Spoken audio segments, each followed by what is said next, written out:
বিচ্ছু যখন প্রথম সন্তান প্রসব করে তখন সে সন্তানের পিঠে আশ্রয় নেয়, তখন মায়ের শরীরই হয়ে ওঠে তাদের প্রথম পৃথিবী। কিন্তু ধীরে ধীরে সেই সব সন্তানরাই মায়ের পিঠের মাংস ছিঁড়ে ছিঁড়ে খেতে থাকেন।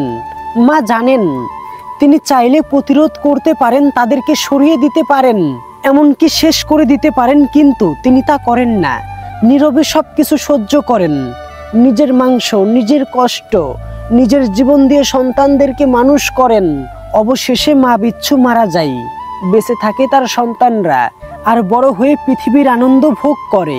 এই গল্পটি শুধু বিচ্ছুর নয়, এটি আমাদের সমাজের প্রতিচ্ছবি। আজ অসংখ্য পিতামাতারা বিচ্ছুর মতনই নীরবে কষ্ট সহ্য করে সন্তানদেরকে মানুষ করছেন, এমনকি নিজের জীবন পর্যন্ত উৎসর্গ করে দিয়েছেন। তারা রোদ বৃষ্টির মধ্যে দিনরাত অসংখ্য কষ্ট সহ্য করেন, কোনো কিছুর পরোয়া না করে।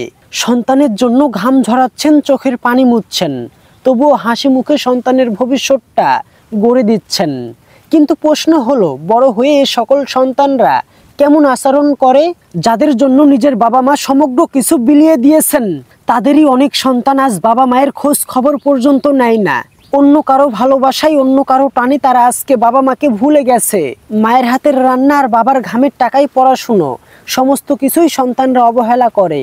কেউ কেউ আবার দূরে চলে যায় সম্পর্ক ছিন্ন করে, এমনকি কখনো কখনো মায়া মমতার মাটির সেই ঘরটিতে আর ঘুরেও তাকায় না।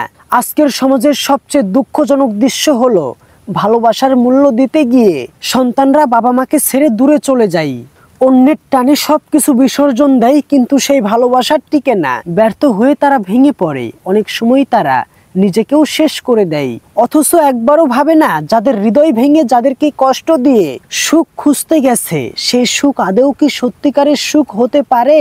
সন্তানরা কিভাবে পিতা মাতার বুকের উপরে কষ্ট দিয়ে, কষ্টের উপরে দাঁড়িয়ে তারা শান্তি খুঁজে পাবে? তারা কি জানে না, বাবা মায়ের দোয়া ছাড়া, বাবা মায়ের আশীর্বাদ ছাড়া পৃথিবীর কোনো সুখই স্থায়ী হয় না? এখান থেকে কি শিখলাম? সমাজের এই চিত্র আমাদেরকে নতুন করে ভাবাই। এই বিচ্ছুর গল্পটি একটি মাত্র উদাহরণ, আর এই উদাহরণের পেছনে লুকিয়ে আছে কঠিন বাস্তবতা।